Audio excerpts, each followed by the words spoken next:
Just months before travel restrictions were initiated across the globe, I was still able to make one more international flight. This time aboard a once promising carrier, now battered with challenges and financial difficulties. What's it like to fly Hong Kong's second largest carrier, operating with budget cuts at that time? Stick around as I feature my flight aboard Hong Kong Airlines as I fly out of Asia's World City, only here on Airline Travel and Airports.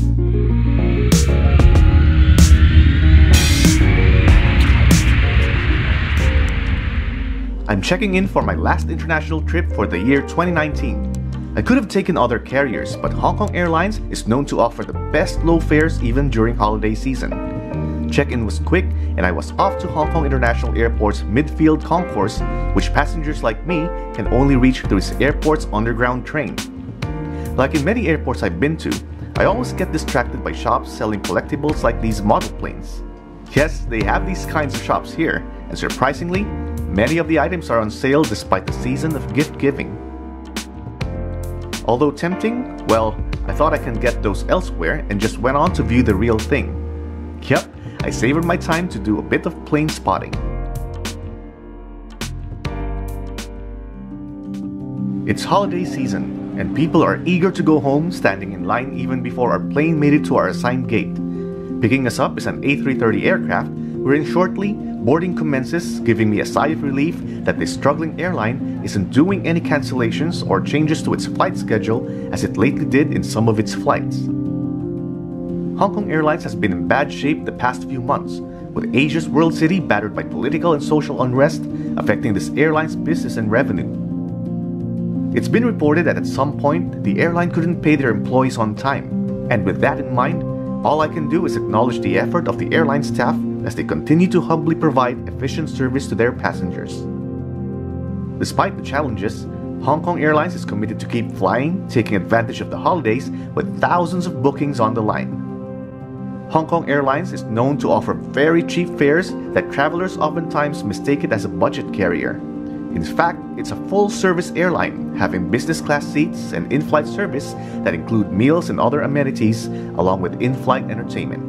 Well, that is until a few weeks before this flight that the airline announced its plans to do budget cuts as it continued to suffer financially from declining demand. Knowing that, I just tried to savor what I can enjoy on board while this carrier is still around.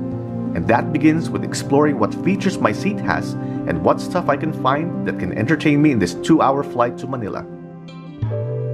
Okay, so they have entertainment screens that ran videos about the airline.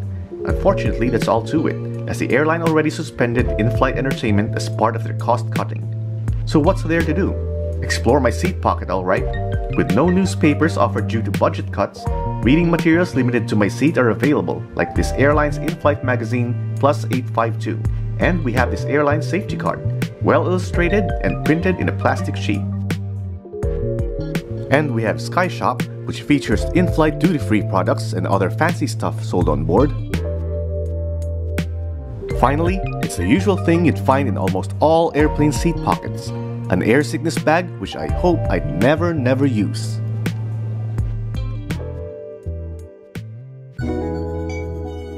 A little later, all of the passengers have boarded and the forward door is closed.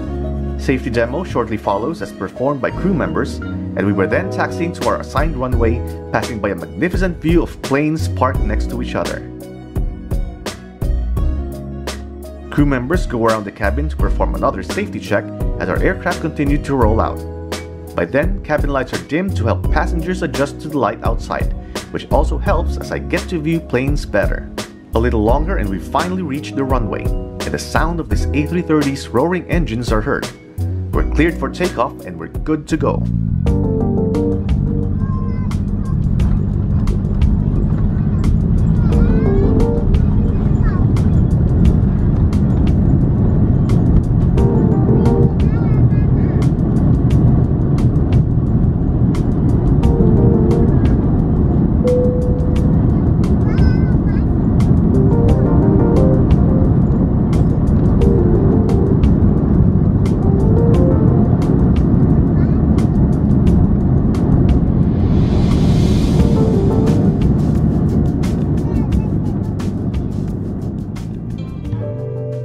After takeoff, it's all peace and quiet inside a dimmed cabin.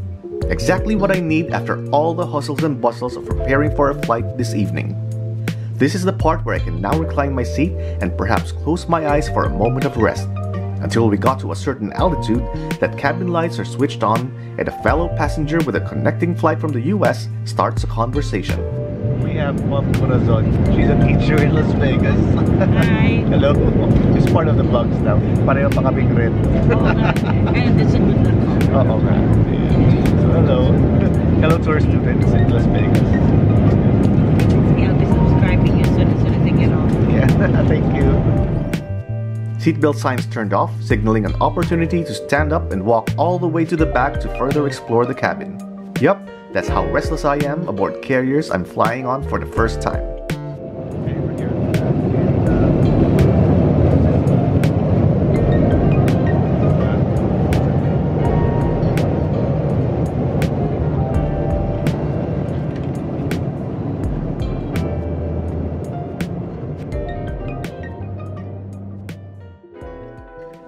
Nothing much there, but taking a panning shot from the back makes me appreciate how remarkably red the cabin interior is, a color representing luck in Chinese culture, which this airline definitely needs during these turbulent times.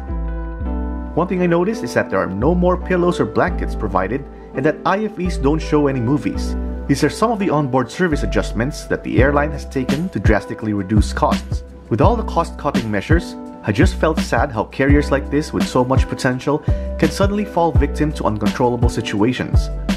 Meanwhile, soon as I got to my seat, in-flight snacks started to be served, a service passengers on this airline probably won't get to experience in the coming weeks while this carrier continued to make its drastic cost-cutting measures.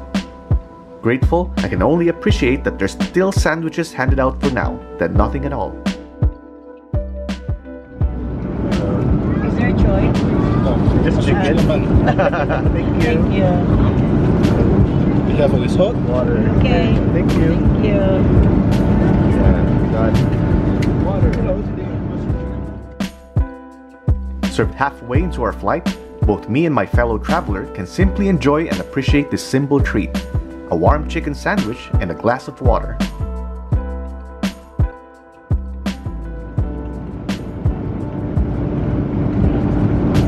Buti meron kesa wala. Yung biyahe ko wala. Oh. From Vegas to LA. Those snacks, at least Big here. lang. During meals, what replaced this IFE's entertainment is a good conversation with fellow traveler Corazon, a teacher based in the US who's coming home to her loved ones to celebrate Christmas, one of the most important and sentimental occasion for fellow Filipinos. Soon, our aircraft nears its destination, and with lights from Manila coming into view from the window, every second into our approach seemed to take forever, as many Filipino passengers get more and more anxious to see their loved ones at the airport. I'm absolutely sure it'll be nice to be coming back home.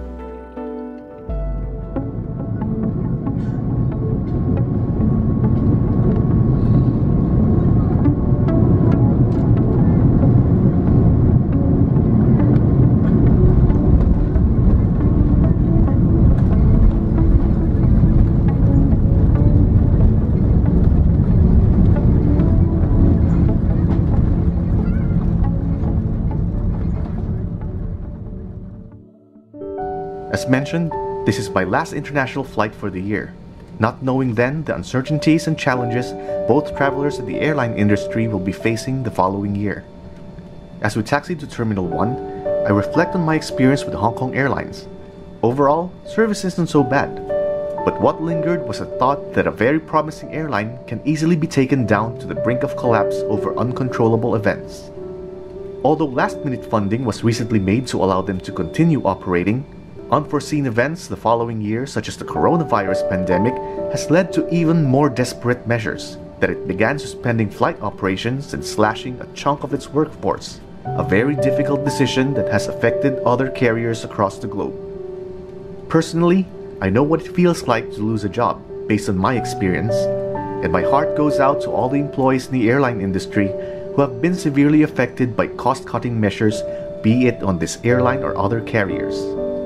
It sure is sad to see carriers fold up and go, and for struggling carriers like Hong Kong Airlines, I can only utter a silent prayer as our aircraft taxis to the gate.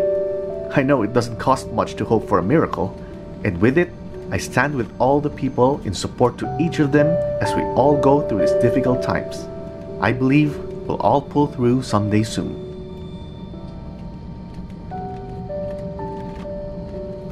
It's just a few days away from Christmas, and for many Filipino passengers making it back home, I can only watch how eager they are to gather their belongings, disembark from the plane, and eventually make their way into the arms of loved ones waiting at arrivals.